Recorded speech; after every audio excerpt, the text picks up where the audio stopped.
Now, for one of the sport's true mavericks, he doesn't play at being different. It's probably one of the 70-odd books that he's written. He's been there and done it, smoked a cigar and worn the fedora.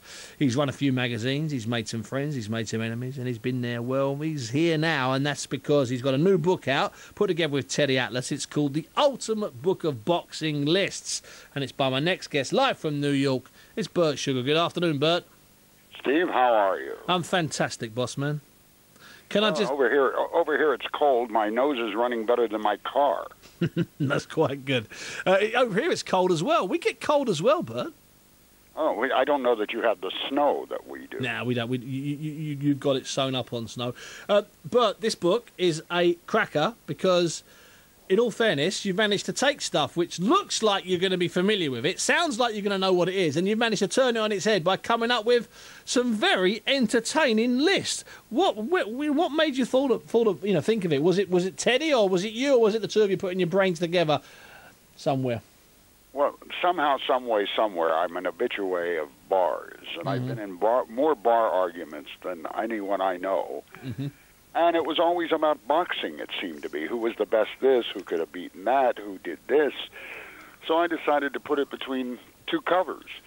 But what I got in the Ultimate Book of Boxing List, where we rate 120 lists, best punch, worst chin, etc., etc. Best boxing nicknames, boxing's dirtiest fights, most devastating single punch knockouts. Yeah, great list. And I think it's more a bar argument starter than settler, because if I gave you, Steve, the same 10 names, we agreed on those, you'd have them in a different order. And that's, I think, part of what bar arguments are. And that's what bar arguments should be about. I mean, in the old Flame in Las Vegas, this book, in fact, half of this book I seem to have heard back in the days when there were one or two of the old veterans floating around. Well, and it goes back. It does go back. I believe, and I know a lot of people, it's like I told my son he wouldn't know sports started till he started watching it on television in 1980. But to me, boxing has relativity. It goes back, it goes forward, it's present day. I mean, everything is relative, except maybe Eve telling Adam about all the men she could have married. Yeah, because that's which is not one of the lists. Although we do. No. In fact, I'm not sure if you've got in the 120. I'm not sure if you've got boxing's biggest lies. Well, there's one for you. That's a good one. That's a good. Which one? Which one doesn't exist because we believe it exists? Yeah, that's absolutely true. But if you had to make a list of your top 3 from this list, what would it be? Would it be just select one of your selections? Most awkward fighters or flat. I love the flattest noses, by the way. That's a cracker. What would be Bert Sugar's top 3 from his book, The Ultimate Book of Boxing Lists? Well, dirtiest fights. Yeah, good one. Good one. And then I like, but it's a little esoteric, fights that would have had a different result that were scheduled for 15 rounds that only went under today's rules 12. Yeah, that's good. That's on page 184. That is a cracker, that one. Yeah, that's good. And there's several others. And then I have favorites like Muhammad Ali has a list in there. I've seen that, yeah. Some guest contributors. He has a list of the greatest heavyweight champions, and he doesn't put his own name in there. I noticed that. And one of my other favourites is on page 121, Other Film Heroes I Wish I Would Have Inspired, by Chuck Wepner. That is an absolute beauty. Because he inspired Rocky. Yeah. So, we got these lists, greatest this, greatest that, and some worst, greatest playboys.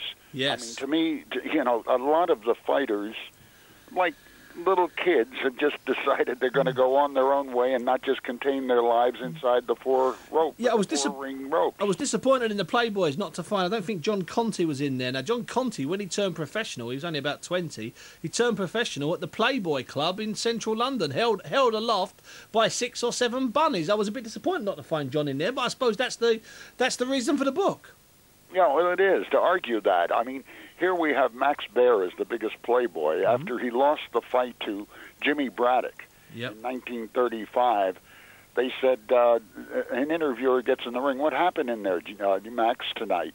He said, I don't know. I'm happy for Jimmy, though. He's got 3 kids. I don't know how many I have.